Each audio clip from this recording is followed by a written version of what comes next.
Hi everyone, this is Audrey Whittington with Realtor.com, and we're going to be talking about the home buying process from A to Z.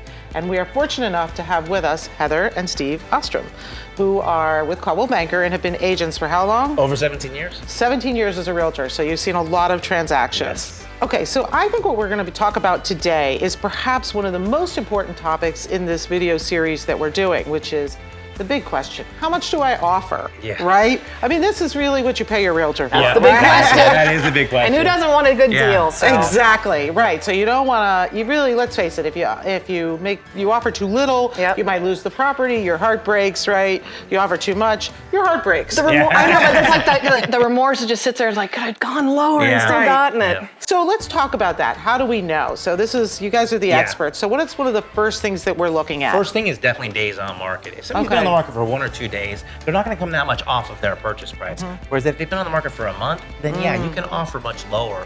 It really depends on days on market is the biggest indicator of if you can offer lower or if you have to go at full price. And your realtor can tell you that, but I think like on Realtor.com you can find that. Oh, that easy. Yeah, statistic. Realtor.com is a great place to Yeah, look. so They have a you great- you can, when you're shopping, you can immediately start to see if that property has some flexibility. You know, Exactly. and like people get caught up in the numbers, but there's almost a human nature factor that people don't consider because it may not be a rational price, but it's like it happens like at the 30-day mark. It usually tends to see more flexibility Oh, as far that's as the interesting. pricing. Yeah, well, people So get about tired of 30 showing days. it every Yeah. weekend. You know, so it makes a bit, but if it's been on 1 or 2 days, they just don't come off enough. So there's really seller's fatigue. Yeah, exactly. It Interesting. makes a big difference with days on market. And like how many offers they might have received. Exactly. So one thing I know you really can't find online as much as we'd like to is how many offers were there on the property. Yeah. That's what we need you guys for. Yeah, Yep. and we ask. You know, we basically ask, hey, how many offers do you have right now? Or you currently have any offers? That makes a big difference on what we're going to offer. Another thing I ask them is what the seller's looking for. Is there something that's important to your seller that I need to know before I write the offer? Because then we can tailor our offer to that.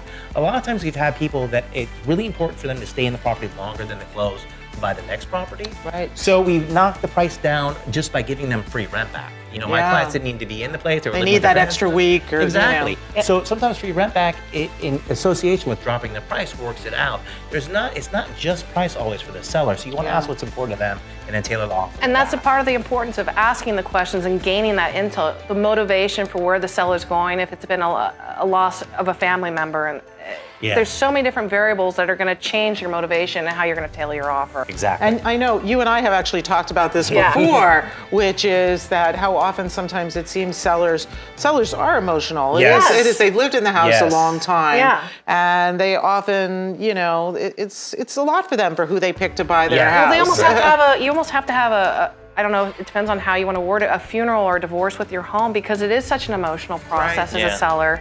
And we try to educate the buyers like, this may not be rational, but this is a family home, and so they almost have to have a separation with the property. Yeah. No, I think that's actually a really important thing to kind of bring out in the open and talk about. There is humanity, because I think people realize that once they're in the process, but they're not thinking about it going into the process. Yes. So how does that lead into what kind of offer they should make? So you guys have made the call, you've looked at days on market. How do I kind of think about, how much do I want it? Yeah, exactly. And it's just what you're comfortable with is a big part of it. And then what you're willing to go up to if it's the one you want. Don't, go $5,000 less just because you think you need to. If it's the one you really, really, truly want, then step up to it. If you get it at this price, but it's not that important, then offer that. Offer what you're comfortable with. It's a neighborhood that doesn't have a lot of turnover. You have to be mindful of this because if this is the house and this is your dream house, you might have to kind of pick your battles. Exactly. Yeah, so people think they're going to come in and lowball. Yeah. But how often are they really looking at comparable homes? Like, I mean, how important is that to? I think you made a great point. It might be the only one that's come up in the last 6 months. Exactly. So if you lowball it, probably not wise. Information is king. So now you guys can help with that in terms of comparing. Exactly. And what I tell too is look at the comparable homes what they sold for, but go look at them too. Go drive by it and see if it's different. If it's backed up to the road and this one's not backed up to the road, well, obviously the one that's not backed up to the road in the cul-de-sac should go higher. And conditions going to affect your price point. Yeah, so the condition of the home is without a doubt. Okay, so what else? We've got timelines. What are some of the other things that we need to consider when we're putting in our offer? What fees you're going to pick up, and it changes every area you go to. Who picks up what fee and how that works. Are you talking about like HOA, or are you talking about closing fees? Closing fees, all of those. There's every county transaction. transfer. Every area is different, but it's important to be mindful of what's common in the area, what's to be expected, what's on the seller, what's on the buyer, and what's going to sweeten up your offer to get accepted. Okay, good.